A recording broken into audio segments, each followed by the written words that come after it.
ubwo vyemereye cyangwa se ubihakane ni uburenganzira bwawe, uringate. Ariko noneho inkuru ibaye kimomo, urazemera no kumbaraga.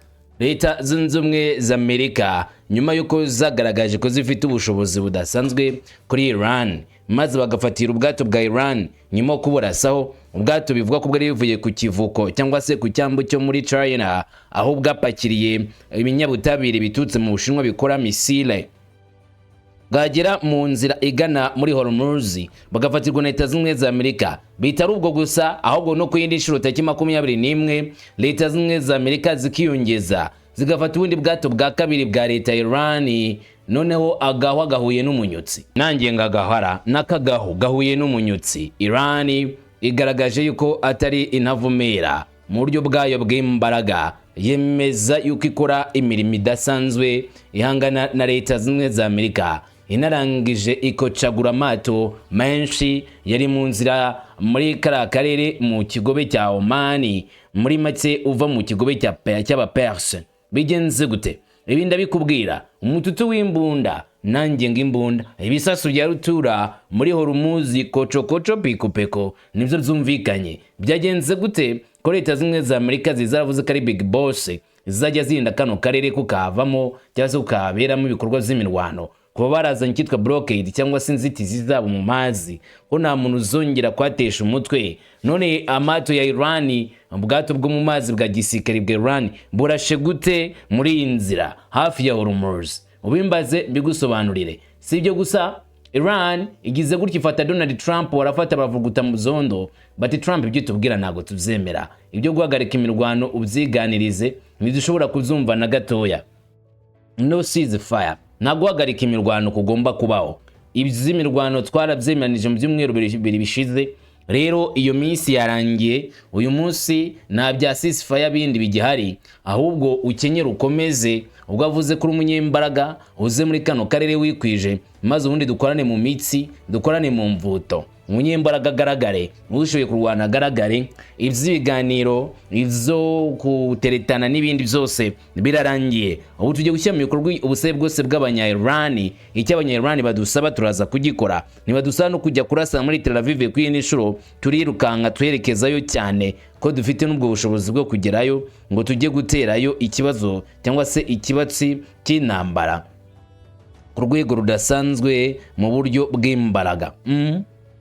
Hanyuma rero nk'uko amakuru atanzwe abyemeje, Iran ikimara kugaragaza ubwo bushobozi, umwuka mubi yisuvuka muri Asia z'ubwo hagati, Leta zimwe za Amerika itari yiteguye kujya mu ntambara, basa no kwisunikira kwinjira muri no rugamba ibise cyangwa se itabihisemo. Waretse byose nkaza nkabikubwira uko byakabaye kamwe ku kandi nk'uko biri gutangazwa. Yewe ndumungu wa Kamanzi uruwande ngwaye ikaze nk'ibisanzwe ngo tujyane ku musozo. Ikaze kuri mwese.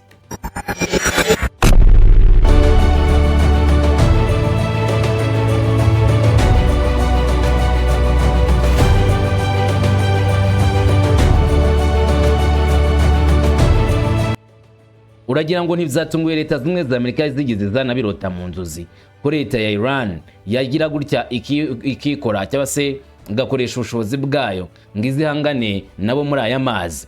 Maze unanyemereye duhite tubicukumbura muri ubucukumbuzi bwacu bw'akakanya ko biri kuvugwa, tubyicarire duhereye muri aya mazi ngo byagendekeye gute harya amato ya Isirayeli. Iran bikoze itese. Iran burya koko ntagaragafuka imvugo rimwe, ni ntavumera ngenda byemeye nako nawe urabyemeye. Wabyangute wabihakanira hehe muzihe nzira kibikorwa byivugira? Uturabinyemeza tutari wabimbwira, nanjye ntangiriye ahangaha rero. Amakuru atugeraho akubutse mu burasirazuba bwo hagati ni mu kwerekana imbaraga zikomeye. Itsinda ry'ingabo zindi matwara za Iran IRGC ryinjiye mu nzira ya Hormuz, noneho bafata amata abiri. Mu itangazo ryatanzwe n'ingabo zigwana mu mazi za IRGC zagaragaje ko aya mata abiri ari MSQ Francesca ndetse na Epimedes.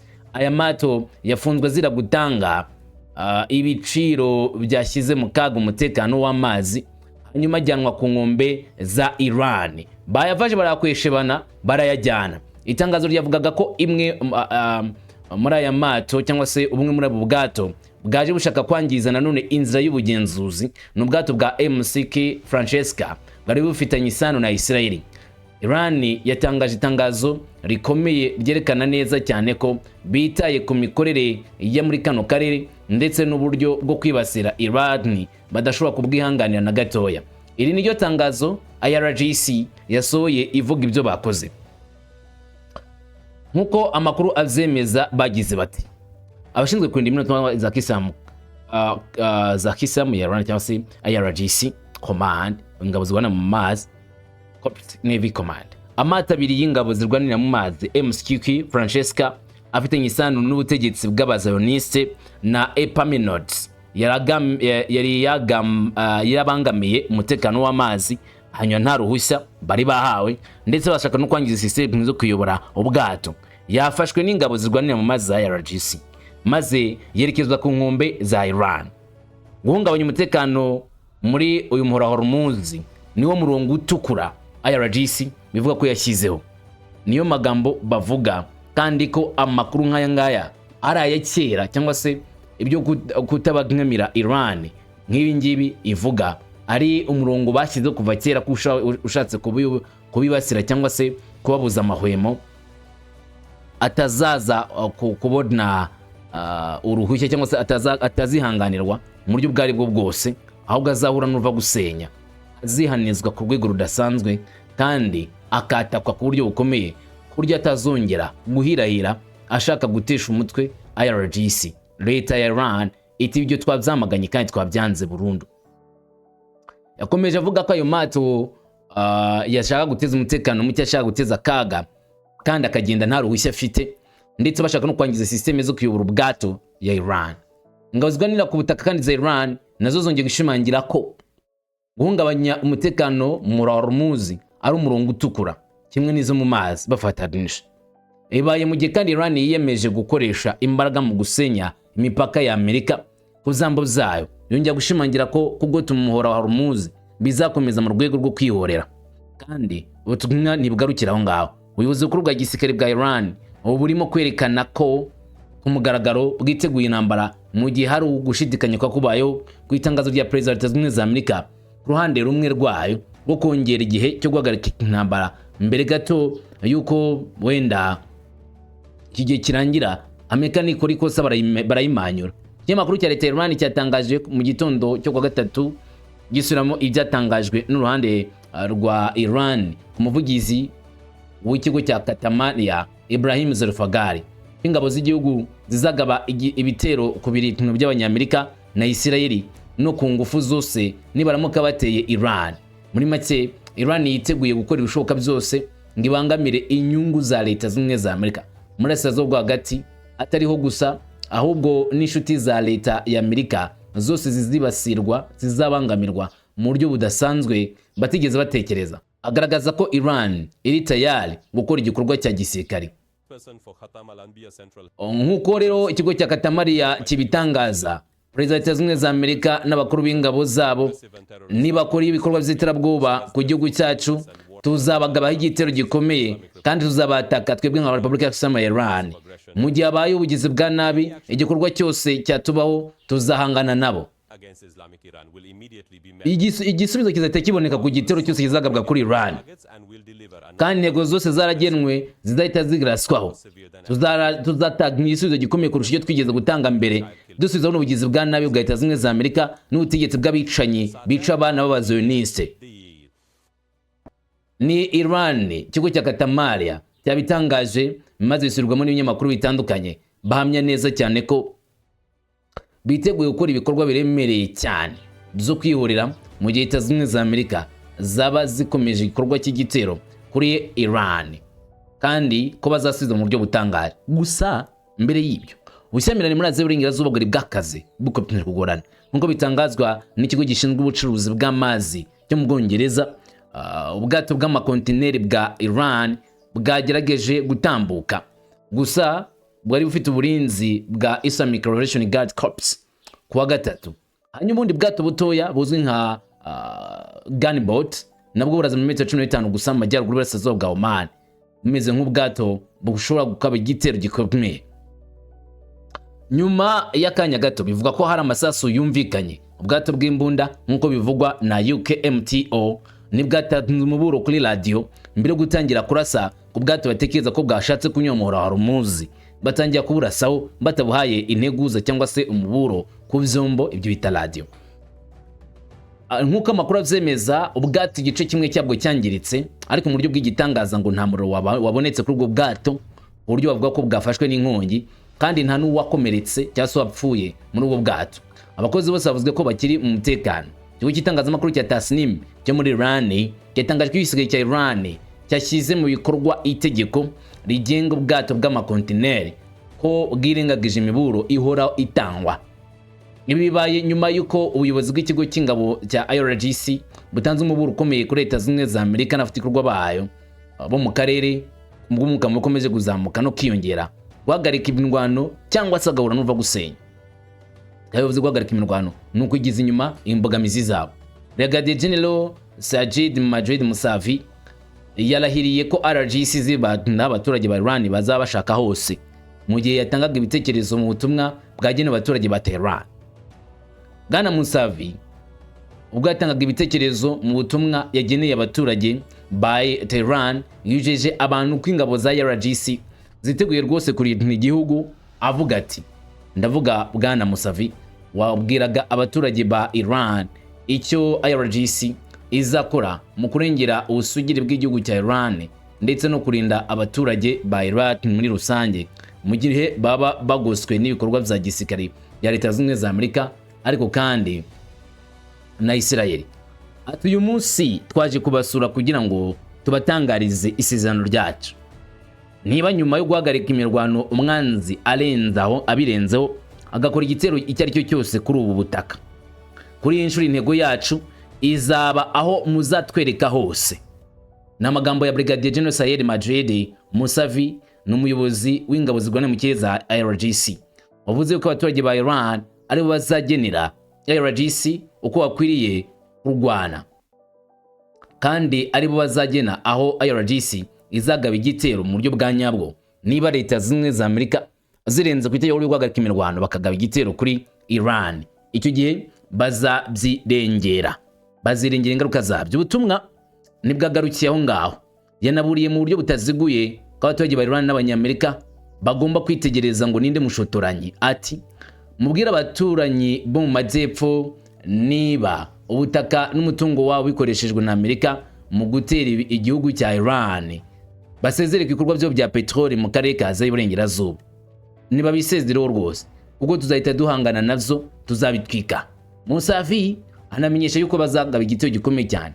Ibaye mu gihe amasezerano y'ibyumweru bibiri hagati ya Amerika na Israel kimwe na Iran yarangiye ni mu ijoro ryakeye, mu gihe hari habayeho ubwumvikane buke mu biganiro bigomba gukurikiraho.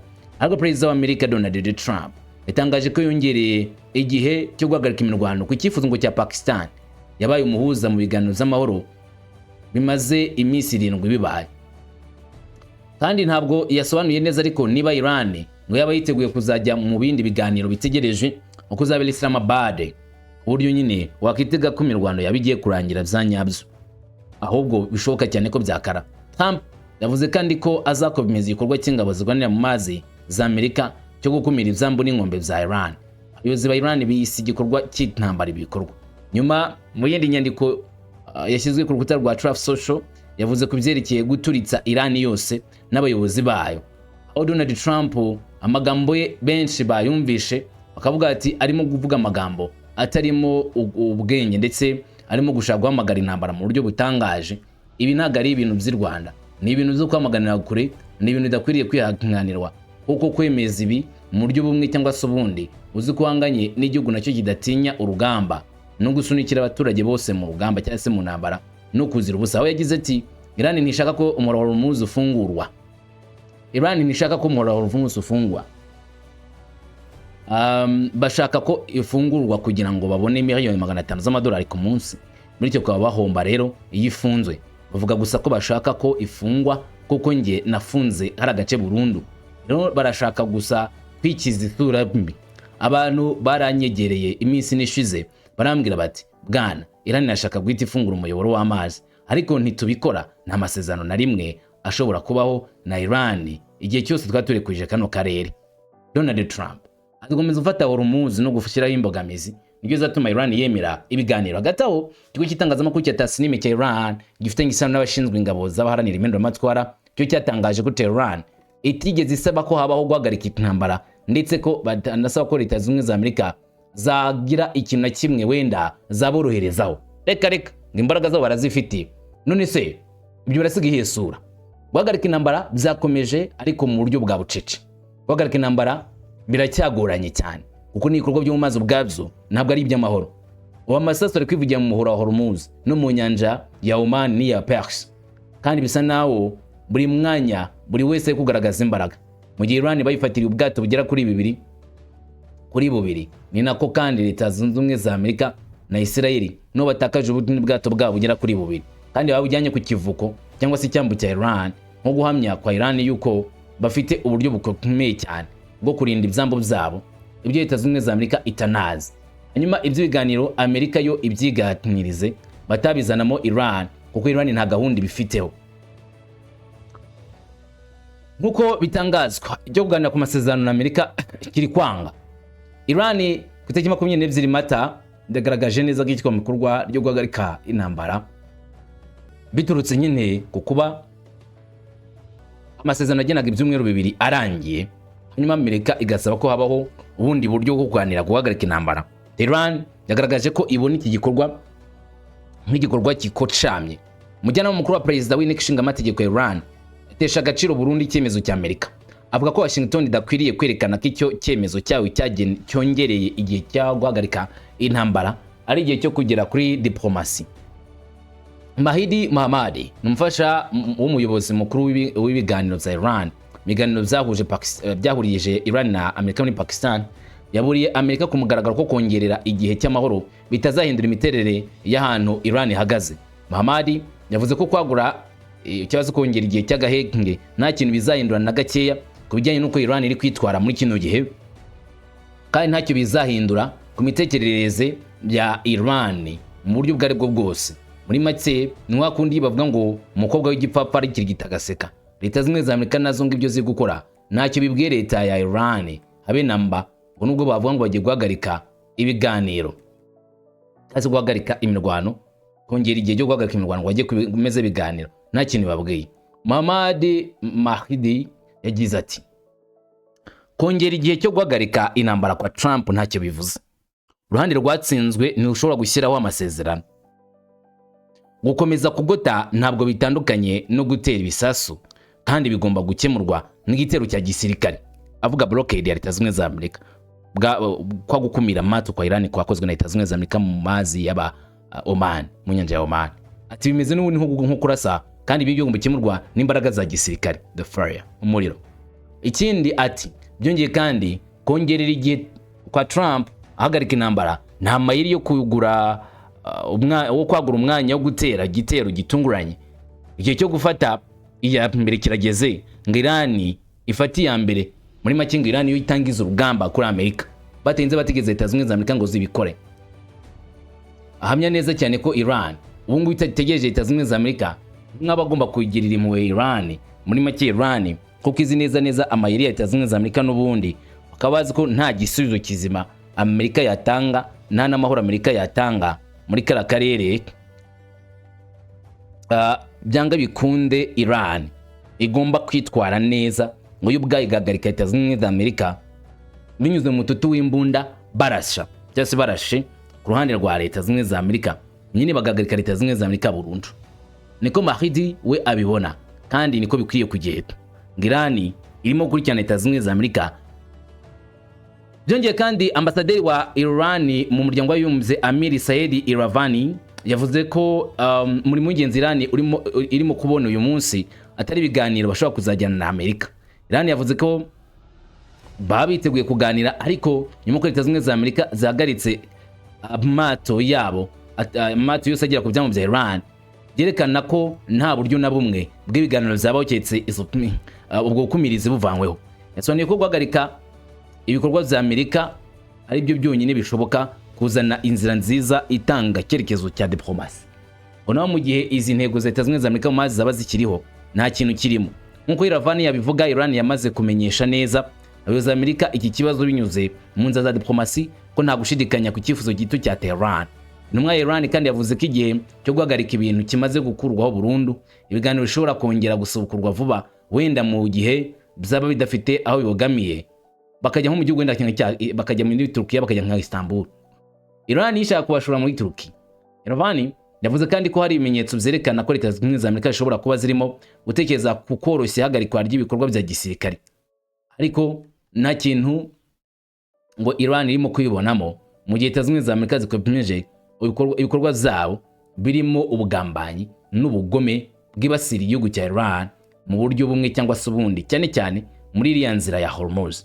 Aha niho Amerika igaragarira cyangwa se niho Iran igaragariza ko Amerika atarabizerwa, ko Amerika ari abantu babi mu gihe baje gufunga umuriro wa Hormuz, batakitega ibiganiro byeruye n'igihugu cya Iran, mu gihe bakumira amato kutagera ku byambu bya leta ya Iran, mu gihe bakora ibishoboka byose ngo baburizemo inyungu za Iran, batakitega ko Iran izaca bugufi ngo ibacire bugufi maze yemera agasuzuguro kabo.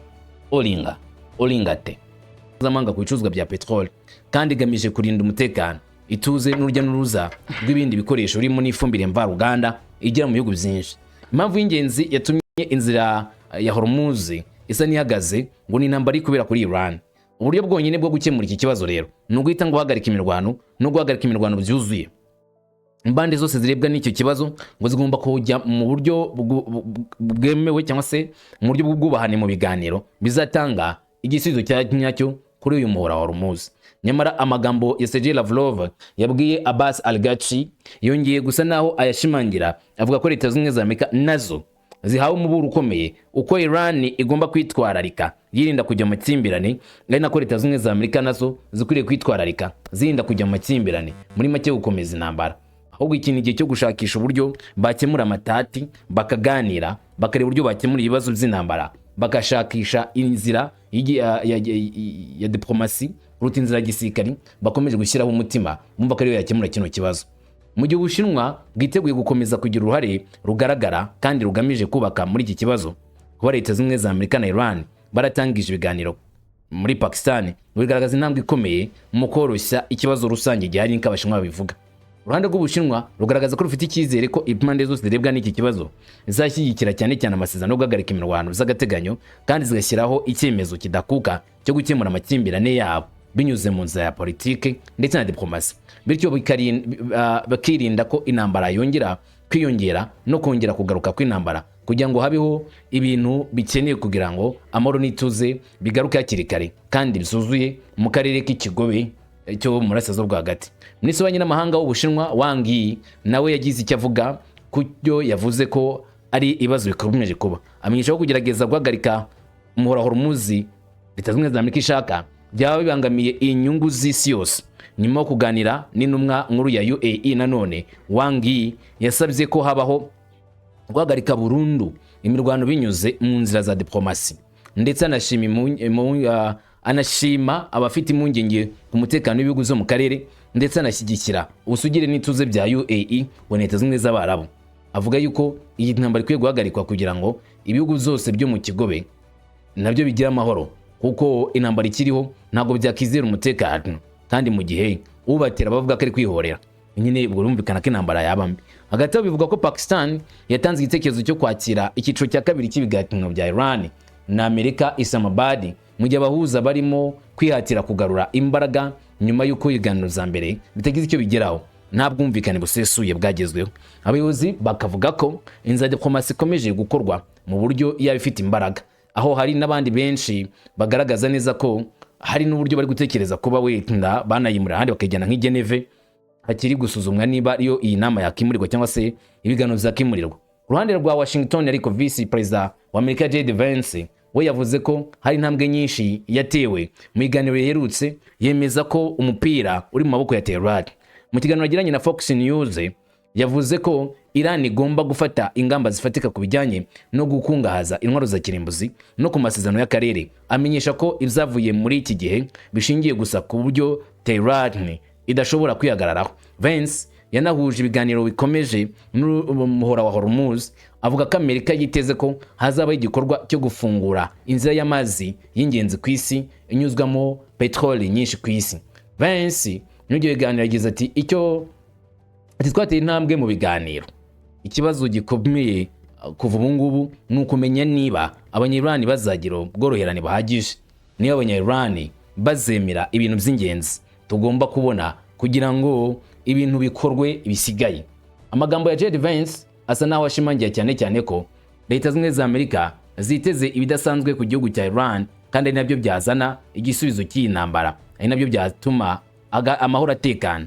Ati twagerageje buri kimwe, twagerageje ibintu byose tugera mu biganiro.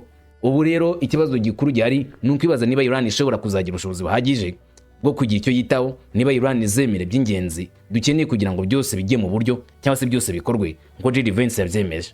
Bategereje ko Iran ifata icyemezo cyo kutabangamira inzira y'amahoro, dukavuga ko Iran ari nyirabazana wo gutesha agaciro ibiganiro biri kuba muri kino gihe ku ruhande rwa Leta Zunze za Amerika na Iran bari mu kuganira. Rero ngo Leta ya Iran ikwiriye kubyitaho cyane kugira ngo bitege ko amahoro aza n'ubwumvikane ndetse n'ubworoherane.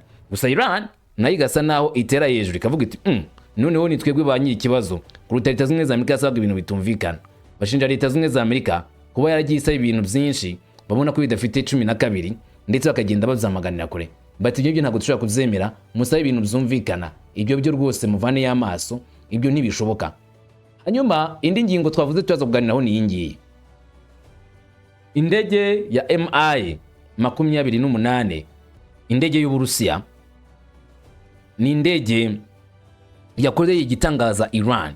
Uyu munsi ibinyamakuru byinshi kugaruka kuri iyi nkuru z'indege y'Uburusiya mu kirere cya Iran.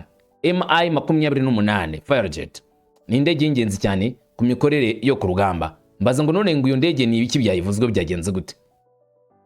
Mu kugaragaza ubutwari bukomeye, Iran yongereye urwego rudasanzwe mu kirere cyabo Iran, maze yohereza kajugujugu y'intambara zigezweho cyane, zakajugujugu zigezweho mu buryo butangaje kandi butaziguye ku banzi bayo, nko kuba isomo cyangwa se ubutumwa bukomeye cyane bugira ngo n'ubutumwa buvuga buti ubukirere cyacu cya Iran turimo kukigenzura mu buryo bwuzuye.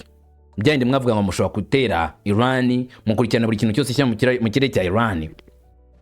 Muribeshya, mwaribeshya. Uyu munsi Iran iragenzura buri kintu cyose. Uyu munsi Iran ni ihitamo igomba gukorerwa ku butaka bwayo. Uyu munsi Iran ni igena ninde wagurutse indege mu kirere. Dore twebwe tuzamuye kajugujugu zacu za Mi-28, umugabo nyamugabo naza yihanure. Kuruta izi ndege za kajugujugu kandi kwa Iran byongeye gusa naho byongera ikindi kimenyetso gikomeye. Iyi ndege igira imbunda nini bwacagajwe ikirere, kabagari ikimenyetso giteye ubwoba cy'imbaraga n'ubwitegure bwo kuba Iran yiteguye intambara. Ibi ni birenze kugaragaza imbaraga gusa, ahubwo ni ubutumwa bwanditse mu kirere. Iran isa naho iri maso, ifite intwaro kandi yiteguye ikintu icyo ari cyo cyose kizaza gukurikiraho. Ni nyuma yuko bimaze gutangazwa yuko bishoboka cyane ko iyi ntambara yaba iri kugezwa ku rundi rwego kuruta aho yari isanzwe uyu munsi. Intambara iri kugezwa ku bundi buryo, kugezwa mu yindi ntera, aho intambara ishobora gusekeza inguni nyinshi ndetse no kwataka ibice byinshi muri rusange. Rero no benshi bari bakavuga yuko Iran yagaragaje neza ko yiteguye kurwana iyo ntambara. Ibi kandi Iran ntabwo ivuga yonyine, n'ibindi bihugu birabivuga. Ingabo zirwana mu kirere za Iran zohereje nibura kajugujugu ebyiri nshya zo mu bwoko bwa Mi-28 z'Uburusiya mu kirere, zigaragara cyane hejuru y'umurwa mukuru Tehran. Kandi izi ndege zita zivana ibirego byakwirakwije muri Asaduka hagati ivuga ko imitungo yose yo mu kirere ya Iran yashenywe, itagihari, nta bikoresho by'intambara, ntaki. Gukwirakwiza indege za gisirikare za Leta Iran mu kirere nanone byongeye kurema agatima abaturage nk'ikimenyetso cy'uko ibikoresho bya gisirikare by'agaciro kanini bya Iran byarokotse by'umweru by'intambara byabaye ibisasu bya Leta Zunze za Amerika na Israel. Abasesenguzi bemeza ko izi ndege z'agaciro gakomeye zararokotse nubwo hagiye hagabwa ibitero byinshi kuri Iran. Bigaragaza ko Iran mu bubiko bwayo yari ifite ibintu byinshi cyane by'ingenzi byajya ku mirongo y'imbere ku rugamba, kandi bizatuma urugamba rukomeje rwaba rubi cyane ku ruhande rw'abahanganye. Muri make Iran yagaragaza irindi somo. Indege ya Mi-28 niyo ndege yonyine igezweho y'intambara yemejwe ko ikora mu gisirikari cya Iran, aho izamuka ryayo rigaragaza iterambere rikomeye mu bushobozi bw'intambara bwa Tehran. Ni imwe muri za kajugujugu nziza zibaho mu isi, benshi bageranya na Apache cyangwa se kuvuga ko irenze Apache. Nubwo izi kajugujugu zitarakoreshwa mu mirwano na rimwe, uruhare rwazo mu ntambara rushobora guhindura ibintu, cyane cyane mu kurwanya umwanzi no kurwanya za misile na drones zaba zohejwe mu gihugu cya Iran, mu gihe izi ndege zifite ubushobozi bwo kurasa mu kirere zihangana na za misile, zihangana na za drone. Ibi kandi byahita bizana ikindi gisobanuro gikomeye. Impuguke mu gihe gisirikare zivuga ko Mi-28 ishobora gukora nk'igikoresho cy'ingenzi cyo kurinda ikirere, ikabasha kandi gukumira ibitero by'indege mu gihe ishyigikiwe na systeme za radar na misile zo ku butaka. Ishobora kandi gukora nk'urubuga rwo hejuru rw'ibikoresho bipima amakuru.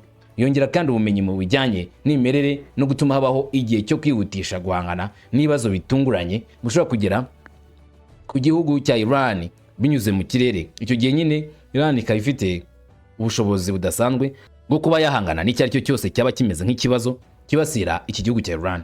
Gitangaje nuko iyi kajugujugu ishobora none kurasa indege z'umwanzi ziri mu ntera ndende zikoresha na systeme zigezweho na misile zigezweho. Ni kajugujugu bakoreye ubuhanga buhambaye burimo za radar, burimo ndetse n'uburyo umurashi uyirimo we akoresha ijisho gusa, aharebye imbunda ikerekezo bakarasa, kandi imyanya yohereza misile nayo iba yiteguye cyane. Igihe bibaye ngombwa agakora ku ibuto, misile itigenda byako kanya. Nagari kajugujugu zisanzwe birushaho kuba kandi ingenzi cyane kuko bivuga ko indege za Amerika zakoresheje amayeri yo gutera ibisasu ku misozi miremire kugira ngo zirenge inzira z'ingabo za Iran, no bakoresha kajugujugu. Kandi izi zishobora nanone gutuma ibitero nk'ibi ngibi byakozwe na Leta Zunze za Amerika bitazongera kugaragara ku butaka bwa Iran. Nubwo benshi bavuga neza ko Iran n'ubundi uko yagiye igaragaza neza ko yirwanaho kandi igaragaza ubushobozi bwayo hasi no hejuru, yagerageje uko bishoboka byose gukora ibyo ibona ko ari ngombwa irabikora. Hanyuma rero tujye kuri iyi nkuru. Abasirikari ba Hezbollah bavuga ko bishe abasirikari ba IDF. Izi ni ingabo za Isirayeli. Nibyo ni ibikomeje gutangazwa mu mirwano ikomeje kuri gutaka bw'igihugu cya Liban no muri Isirayeli. Isirayeli yatangaje urupfu rw'umusirikari wa IDF ni mu mirwano na Hezbollah, ni mu majyepfo ya Liban niho yapfiriye. Ingabo z'Isirayeli zatangaje ko umusirikari wabo mukuru Ayali Uriel Biano, akaba yari umushoferi w'ikamyo izimya umuriro ukomoka i Turin, yiciwe mu majyepfo ya Liban. Intambara ikaze yibasiriye umujyi yaraherereyemo wa Bent Jebel wo mu majyepfo ya Liban kuri wa mbere ushize, ubwo ingabo za Isirayeli zasaga nkaho zigosa ku gace mu gihe inyeshyamba za Hezbollah zarasaga ibisasu n'imbunda mu rwego rwo kusubiza nanone abanya-Isirayeli. Nk'uko ikinyamakuru Associated Press kibitangaza, imirwano yo mu mujyi w'imisozi miremire yabaye umurwano ukomeye cyane kandi wongeye gutuma byibura hakubitwa ibikoresho byinshi bya Leta ya Isirayeli byahangirikiye, ubwo izi ngabo za Hezbollah zamenyaga ibikoresho bya Isirayeli biherereye maze bakohereza ibibunda byabo. Ngaba isavuga ko yagiye guhombya Netanyahu ku rwego rutangaje, kandi kumuhombya kwe kwabo bikaba byari ibintu byapanzwe neza, bazi neza bagomba kurasa isaha, uburyo n'icyo bararasisha. Amerika nubwo yemeye guhagarika imirwano, ariko bisa naho mu minsi ishize Isirayeli ndetse na Leta Zunze za Amerika bakomeje gukora ibitero ku butaka bwa Liban, bavuga ko ari guhiga Hezbollah. Ingabo zivuga ko zirwanaho ariko izo ise yita intagondwa cyangwa se abarwanyi bango b'abanyabyaha kuri Isirayeli.